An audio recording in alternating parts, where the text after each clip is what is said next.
Topic बेटा आपका क्या है? प्रकाश का अपवर्तन। और ये बेटा आपको 12th में भी मिलेगा और 10th, ये दोनों में ही आपको दिया गया। ठीक है, बस फर्क इतना है कि 10th में थोड़ा आपका सिलेबस कम है और 12th में थोड़ा अधिक है।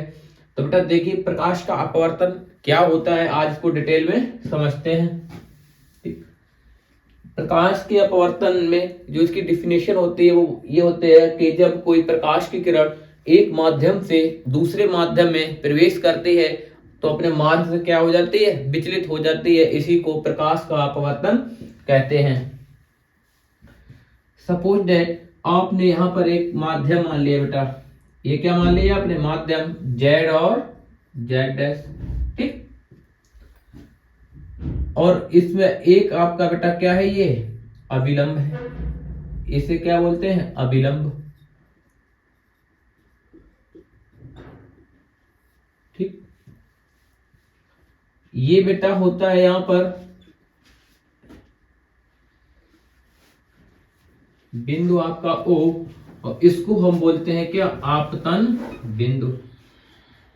एक ऐसा बिंदु होता है जहां पर आपतित किरण अपवर्तित किरण दोनों मिलती हैं, आपतन बिंदु है, ठीक। जिसको बोलते हैं हम क्या? Incidence point. ये बेटा आपका अभिलंब है और अभिलंब को क्या बोलते हैं? नॉर्मल बोलते हैं। क्या बोलते हैं? नॉर्मल। अब बेटा एक इधर ले लिया आपने माध्यम, क्या? विरल ले लिया माध्यम, यानी कि वायु वाला माध्यम ले लिया। इधर बेटा आपने एक माध्यम क्या ले लिया? सघन माध्यम ले लिया। और सघन माध्यम में आप कांच भी ले सकते हैं और जल भी ले सकते हैं। कांच और जल दोनों ही चलते हैं।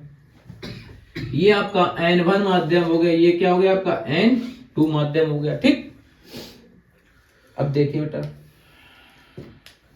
अब एक प्रकाश की किरण सीधी आती है, यानी कि एक प्रकाश की किरण क्या है बेटा? सीधी आती है, और जैसे ही ये दूसरे माध्यम में प्रवेश करती है और ये अपने मार्ग से कैसी हो जाती है? विचलित हो जाती है। ये अपने मार्ग से कैसे हो जाती है? विचलित हो जाती है, ठीक। यानी कि प्रकाश किरण का एक माध्यम से दूसरे माध्यम में जाना और अपने मार्ग से विचलित होने की जो घटना होती है उसी को क्या बोलते हैं? हम प्रकाश का अपवर्तन बोलते हैं। प्रकाश का क्या बोलते हैं? अपवर्तन। अब बेटा ये आपकी जो किरण है इसको बोलते हैं आपतित किरण।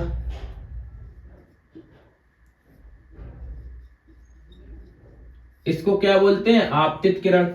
इंग्लिश में इसको बोलते हैं इंसिडेंट रॉ। इंसिडेंट रॉ, ठीक बेटा। जब आपकी ये इधर आप यहां एक माध्यम से दूसरे माध्यम में जाती है, ये आपतित किरण, तो ये क्या हो गई? आपकी अपवर्तित किरण हो गई।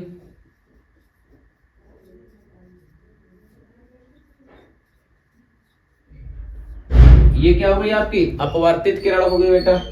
और इसको क्या बोलेंगे हम? रिफ्रैक्टेड।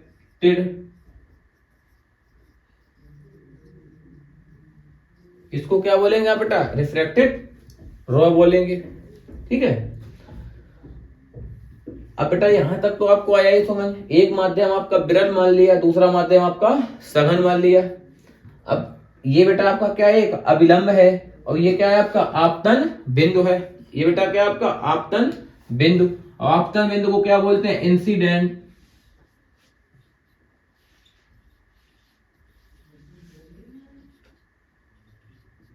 पॉइंट। क्या बोलते हैं बेटा इसको? इंसिडेंस पॉइंट बोलते हैं, ठीक। अब देखिए, यानी कि एक आपका अभिलंब है और ये आपका क्या? एक तल है बेटा, ठीक है। और ये आपकी आपतित किरण है, ये आपकी क्या है? अपवर्तित किरण है। आपका N1 माध्यम और एक N2 माध्यम, यानी एक माध्यम ये है, दूसरा माध्यम इधर है। इसको आप ऐसे लिख सकते हैं N1 माध्यम, और इधर क्या आपका? N2 माध्यम, ठीक। यानी कि जब आपकी प्रकाश की किरण एक माध्यम से दूसरे माध्यम में प्रवेश करती है तो अपने मार्ग से क्या होती है? विचलित हो जाती है। अपने मार्ग से क्या होता है? इसका विचलन हो जाता है, यानी कि तिरछी हो जाती है। और जब ये अपने मार्ग से विचलित होती है, इसी को क्या बोलते हैं, प्रकाश का अपवर्तन। यानी कि एक माध्यम से दूसरे माध्यम में प्रकाश किरण का जाना और अपने मार्ग से विचलित होना प्रकाश का अपवर्तन कहलाता है। बेटा देखिए, ये प्रकाश की किरण इसको जो आपकी प्रकाश किरण आती है उसको आपतित किरण बोलते हैं, और जो वापस जो अपवर्तित हो जाती है उसको अपवर्तित किरण बोलते हैं, दूसरे माध्यम में जब जाती है। बेटा देखिए, यहां तक तो ये किरण को सीधी आई, जबकि इसको जाना किधर चाहिए था, ऐसा सीधा जाना चाहिए था, लेकिन ये सीधा ना जाकर क्या होती है, तिरछी हो जाती है। क्या हो जाती है, तिरछी, यानी अपने अविलंब की ओर झुक जाती है। किधर हो जाती है बेटा, अविलंब की ओर, क्योंकि इसकी दो कंडीशन होती हैं, अभी आपको वो बताएंगे हम। ये अपने मार्ग से विचलित हो जाती है, ठीक। अब जब ये विचलित होती है तो जिधर आपतित किरण होती है इधर बेटा आपका एक कोण बनता है जिसको बोलते हैं आपतन कोण, और जिधर अपवर्तित होती है उधर एक कोण बनता है आपका अपवर्तन कोण। इसको क्या बोलते हैं बेटा, अपवर्तन कोण।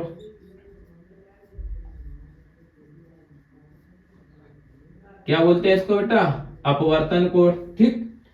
और इसको क्या बोलते हैं, आपतन कोण।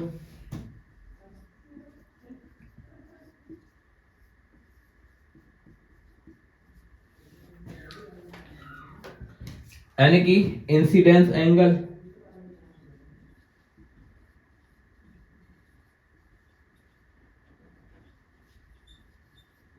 ठीक है बेटा। और बेटा हाँ अगला का आपका इधर क्या बेटा, अपवर्तन कोण। अब इसको बेटा आप क्या लिखेंगे, अपवर्तन कोण को लिखेंगे आप रिफ्रैक्शन एंगल। अभी बेटा इसको आपके पास समझिए, ठीक। ये मत सोचना कि इसमें क्या आपने लिख दिया, समझ नहीं यार, वो आपको बाद में दिखा दिया जाएगा। पहले बेटा आप इसको समझ लेना अपना। यानी कि ये आपकी जो प्रकाश की किरण आई है इसको आपतित किरण बोलते हैं, और जब ये दूसरे माध्यम में प्रवेश कर जाते हैं तो इसको अपवर्तित किरण बोलते हैं। आपतित किरण की ओर जो आपका कोण बनता है उसको आपतन कोण बोलते हैं। अपवर्तित किरण की ओर जो आपका कोण आर बनता है ये क्या होता है, आपका अपवर्तन कोण होता है, ठीक। अब यहां तक बेटा इसकी ये कंडीशन थी, ठीक। यानी कि जब कोई प्रकाश की किरण एक माध्यम से दूसरे माध्यम में प्रवेश करती है तो अपने मार्ग से थोड़ी विचलित हो जाती है, इसी को क्या कहते हैं, प्रकाश का अपवर्तन बोलते हैं। अब ये कंडीशन क्या होती है, यहाँ पे भी बेटा दो कंडीशन होती है, एक जब विरल माध्यम में सघन माध्यम में प्रकाश की किरण जाती है और दूसरी आपकी सघन माध्यम से विरल माध्यम में। जब आपकी प्रकाश की किरण विरल माध्यम से सघन माध्यम में प्रवेश करती है तो अपने अविलंब की ओर झुक जाती है, यानी कि यहां पर आपका आपतन कोण बड़ा हो जाता है, अपवर्तन कोण कैसा होता है, छोटा। जब यही प्रकाश की किरण यदि आप इसके यहां से ये चिन्ह अगर यार चेंज कर दें आप,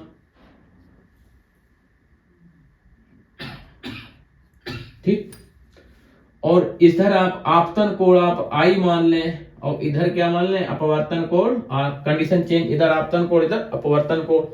और जब प्रकाश की किरण आपकी सघन माध्यम से विरल माध्यम में जाती है तो अपने अविलंब से क्या होती है, दूर हटती है। देखो बेटा ये अविलंब से दूर हट रही है जबकि यहाँ पे पास आ रही है। यानी कि दो कंडीशन होती हैं। अब दोनों कंडीशन हम आपको अभी बाद में बताएंगे, लेकिन सबसे पहले बेटा आप अब बेटा देखिए यहाँ पर आप अपवर्तन का अपना नियम, प्रकाश का अपवर्तन का नियम देखिए बेटा, ये आपका एक अविलंब है, ठीक। ये आपकी आपतित किरण है और ये क्या आपकी अपवर्तित किरण है। ये आपका एक माध्यम विरल माध्यम वायु है, N1 माध्यम, इधर बेटा आपका सघन माध्यम है, N2 माध्यम है। सघन माध्यम आप कांच जल कुछ दोनों ले सकते हैं बेटा, कांच भी ले सकते हैं और आप जल भी ले सकते हैं, ठीक है। अभी आपको जैसे रफली समझाया था कि यहाँ पर आपतन कोण, जिधर आपतित किरण होती है उधर बेटा आपका जो कोण बनता है वो आपतन कोण बनता है, जिधर आपकी अपवर्तित किरण होती है उधर जो कोण बनता है वो आपका क्या बनता है, आपका अपवर्तन कोण बनता है, ठीक है। जब कोई एक माध्यम ये हो गया, दूसरा माध्यम बेटा आपका N2 हो गया। जब कोई प्रकाश की किरण एक माध्यम से दूसरे माध्यम में प्रवेश करती है तो अपने मार्ग से क्या होती है, विचलित हो जाती है। अपने मार्ग से क्या होती है, विचलित। अब ये कंडीशन क्या होती है, दो कंडीशन होती है, ठीक। नंबर एक, जब आपकी प्रकाश की किरण देखिए बेटा, जब इधर आपका माध्यम बेटा विरल हो और इधर क्या हो आपका माध्यम सघन हो, ठीक, N1 और N2। जब आपका विरल माध्यम से प्रकाश की किरण सघन माध्यम में आती है,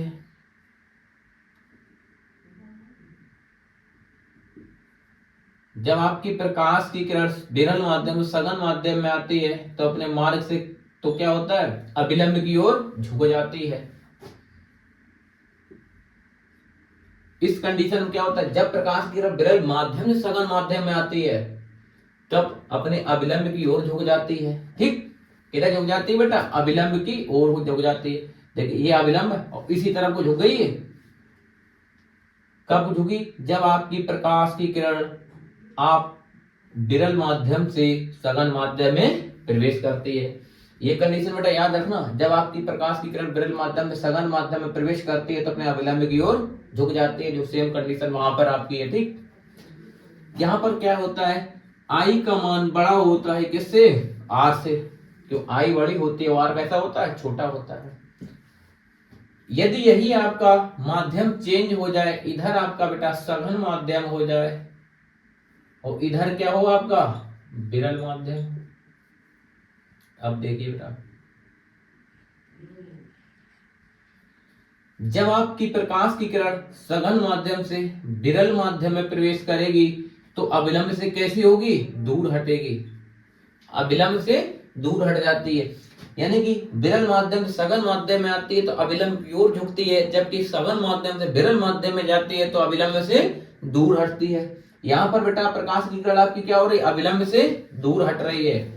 तो यहाँ पर जो आई है वो लेस देन किसके होगा, आर के, यानी आर बड़ा होगा और आई कैसी होगी आपकी, छोटी होगी, ठीक। कंडीशन आपको बेटा यहाँ पे समझ में आ गई होगी। यहाँ पे हम लिख भी देंगे आपको, ठीक। जब आपकी, पहले आप इसको पॉइंट को समझ लीजिए कि जब आपकी प्रकाश की किरण विरल माध्यम से सघन माध्यम में प्रवेश करती है तो अपने मार्ग, सॉरी, जब आपकी प्रकाश की किरण विरल माध्यम से सघन माध्यम में प्रवेश करती है तो अविलंब की ओर झुक जाती है। सेम यही है आपका, ठीक। विरल माध्यम से सघन माध्यम में प्रवेश करती है। अपोजिट, जब आपकी प्रकाश की किरण सघन माध्यम से विरल माध्यम में प्रवेश करती है, कहां से करती बेटा, सघन से विरल। जब आपकी प्रकाश किरण सघन माध्यम से विरल माध्यम में प्रवेश करती है तो अपने अविलंब से दूर हटती है, और दूर हटती है तो आपतन कोण आपका छोटा हो जाता है, अपवर्तन कोण कैसा हो जाता है, बड़ा हो जाता है, ठीक है। ये तो बेटा इसकी दो कंडीशन थी।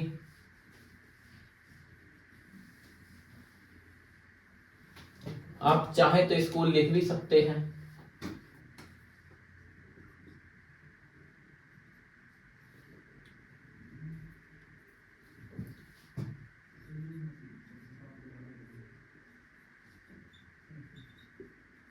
जब प्रकाश किरण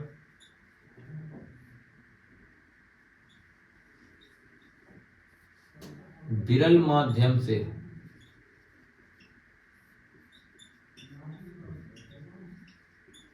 सघन माध्यम में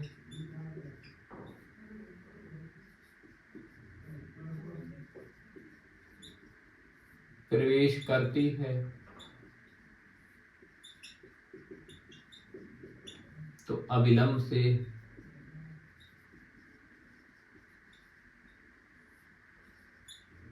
अविलंब की ओर झुक जाती है। इसके लिए बेटा सेम इसका चित्र कौन सा है, ये वाला है, ठीक। जब प्रकाश की किरण विरल माध्यम सघन माध्यम में प्रवेश करती है तो अपने अविलंब की ओर झुक जाती है। यहां पर कंडीशन क्या होती है, आई आपका बड़ा होता है, आर कैसा होता है आपका, छोटा होता है, ठीक। दूसरा देखिए बेटा कंडीशन क्या है,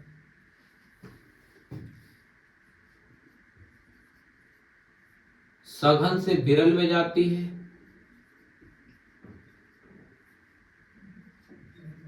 तब अविलंब से दूर हटती है।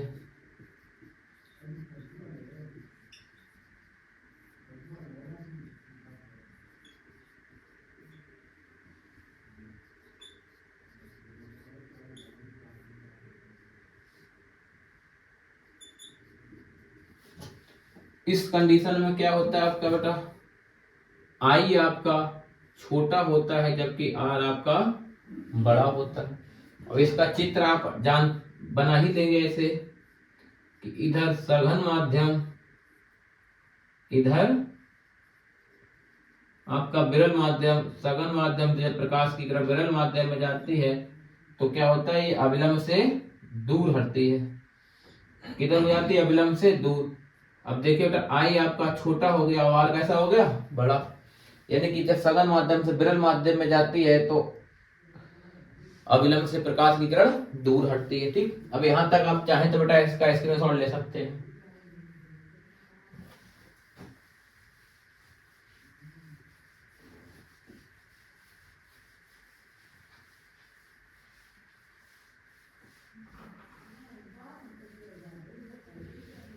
अब बेटा देखिए यहां तक आपका प्रकाश का अपवर्तन हो गया। अब प्रकाश के अपवर्तन के दो नियम होते हैं। कितने नियम होते हैं, दो।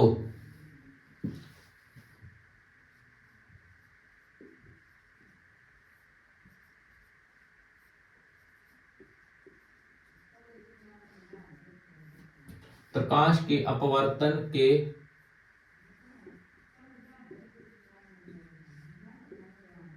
दो नियम होते हैं।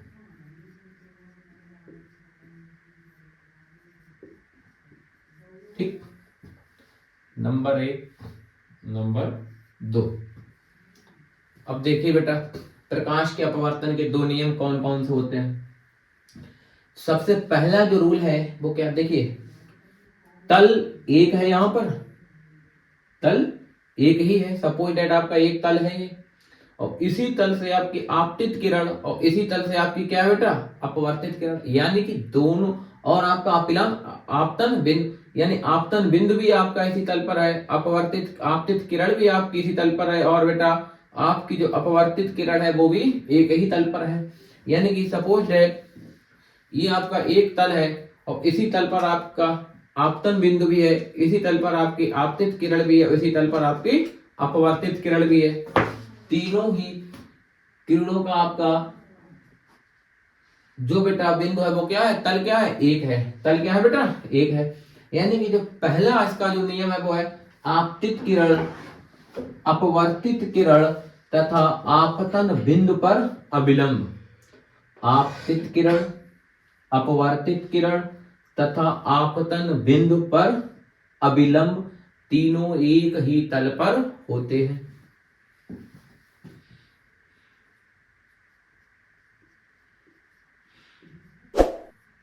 आपतित किरण,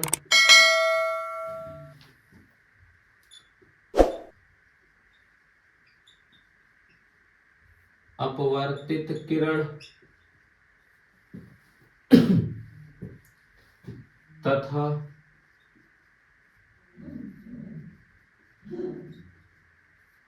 आपतन बिंदु पर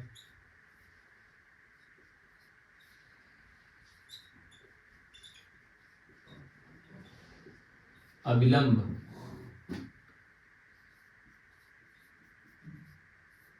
तीनों एक ही तल पर होते हैं।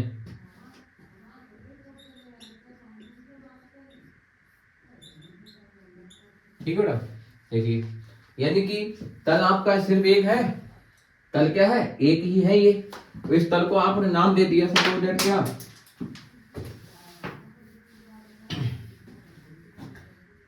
जेड और जेड डैश नाम दे दिया। बेटा तल एक है, कोई दो तल तो नहीं, इसके नीचे कोई एक और तल तो नहीं, केवल तल क्या है, एक। और एक ही तल पर आपकी आपतित किरण भी है, इसी तल पर आपकी अपवर्तित किरण भी है, और इसी तल पर आपका क्या है, अविलंब भी है।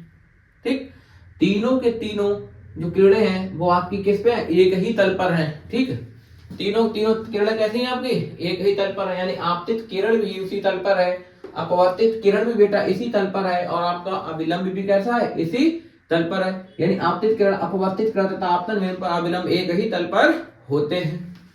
ठीक, याद रखना। अब इसको रियल लाइफ पे आप कैसे समझते हैं कि घर तो एक ही है आपका, बेटा घर कितना है, एक है आपका।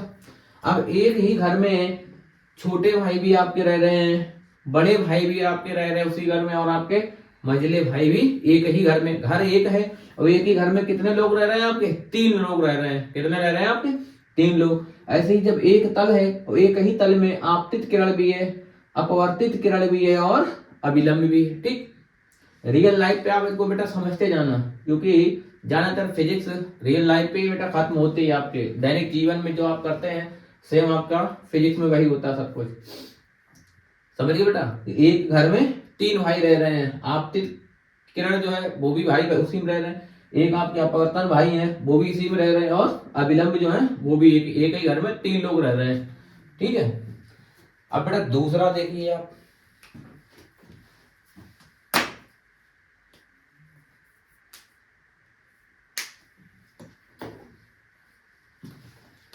दूसरा क्या है? किन्हीं दो माध्यमों के लिए, माध्यम कितने हैं? 2, N1 और N2। किन्हीं दो माध्यमों के लिए तथा एक ही रंग की प्रकाश किरण के लिए, माध्यम तो बेटा 2 हैं आपके, लेकिन जो प्रकाश की किरण आ रही है उसका रंग कैसा? एक है। एक ही कलर की तो आएगी, ऐसा तो है नहीं आपतित किरण आपकी हरी आ रही है उधर ट्रांसफर होकर इधर आपकी जब पहुंचेगी तो लाल हो जाएगी। यानी कि प्रकाश की किरण का रंग कैसा? एक है।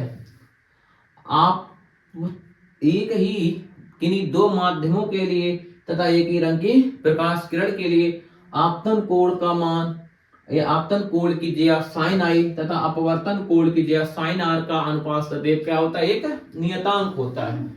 पहले इसको बेटा लिख देते हैं फिर इसको समझिए।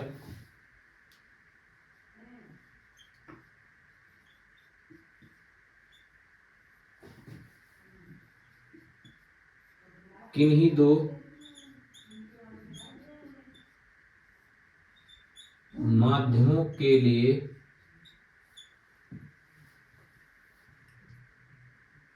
किन्हीं दो माध्यमों के लिए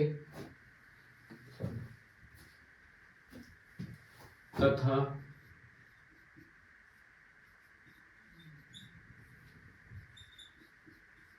एक ही रंग की प्रकाश, एक ही रंग की प्रकाश किरण के लिए, एक ही रंग की प्रकाश किरण के लिए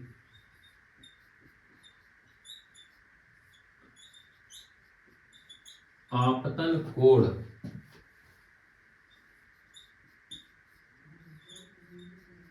की ज्या साइन आई तथा अपवर्तन कोण की ज्या साइन आर का अनुपात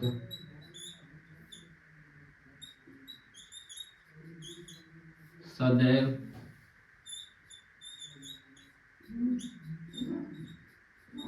एक नियतांक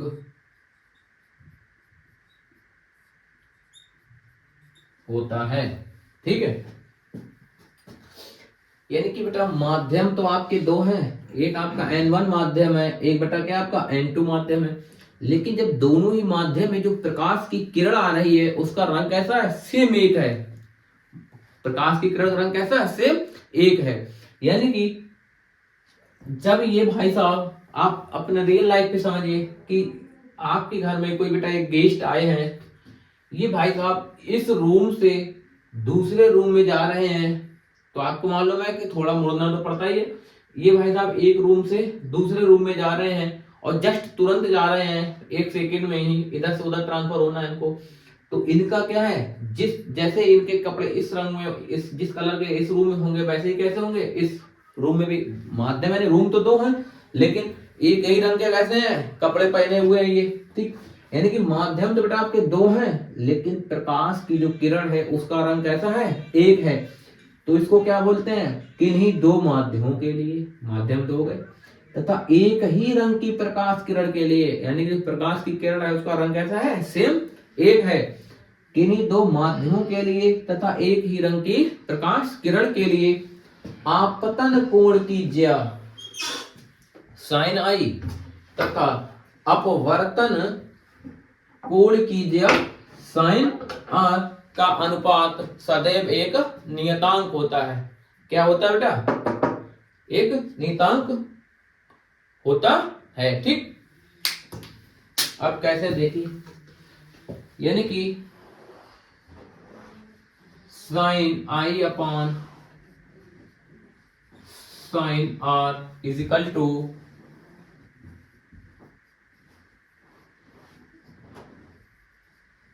नियतांक, या आप इसको इंग्लिश में बोल सकते हैं कांस्टेंट।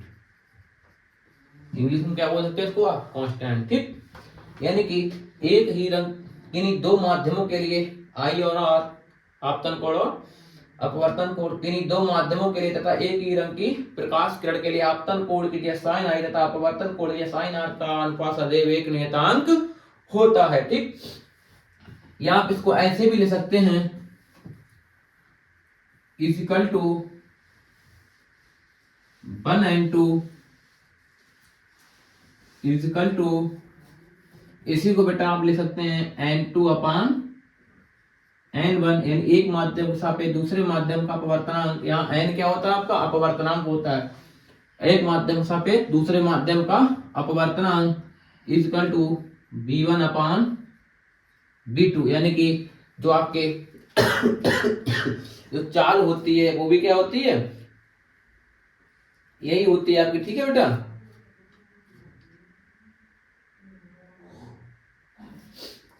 यानी एक माध्यम के सापेक्ष दूसरे माध्यम का अपवर्तनांक, एक माध्यम सापेक्ष दूसरे माध्यम में जो चाल चलती है उस चाल के कैसा होता है? अनुपात के बराबर होता है। आपका कैसा होता है बेटा? चाल के अनुपात के बराबर होता है। ठीक है, यानी कि sine i upon sine r. बेटा देखो, दो रूल होते हैं आपके अपवर्तन नियम। एक आपका पहले ही बता दिया कि एक ही घर में तीन भाई रह रहे हैं, यानी एक ही तल है और तीनों किरण, आपतित किरण, अपवर्तित किरण और अविलंब तीनों वैसे एक ही तल पर है। दूसरा आपको बता दिया है कि माध्यम तो बेटा दो हैं, लेकिन आपकी प्रकाश किरण कैसी है? एक ही रंग की है, और आप उसी प्रकाश किरण का आपतन कोण के लिए ज्या साइन आई और अपवर्तन कोण के ज्या साइन आर का अनुपात सदैव क्या होता है? एक नियतांक होता है। यानी sine i upon sine r is equal to नियतांक या कांस्टेंट, या इसको 1n2 यानी एक माध्यम के सापेक्ष दूसरे माध्यम का अपवर्तनांक, या n2 अपॉन n1, या एक माध्यम के सापेक्ष दूसरे माध्यम का अपवर्तनांक, एक माध्यम के सापेक्ष दूसरे माध्यम में चली गई प्रकाश चालों के अनुपात के बराबर होता है, यानी b1 अपॉन b2। ये क्या होते हैं? प्रकाश की चाल होती है उनके अनुपात के। ठीक है, इसको बेटा अपना कोष्टक में बंद कर लेना। अब इसी को बोलते हैं क्या? स्नेल का नियम बोलते हैं। इसको बेटा क्या बोलते हैं? स्नेल का नियम। इसी को बेटा क्या बोलते हैं? आपका स्नेल का नियम बोलते हैं। ठीक, ये बेटा आपका था अपवर्तन का नियम। यदि आपको इस टॉपिक में कोई भी डाउट हो, किसी प्रकार का कोई डाउट हो, आप बेटा कमेंट बॉक्स में अपनी उस समस्या को लिख सकते हैं, आपको समस्या का समाधान अतिशीघ्र किया जाएगा।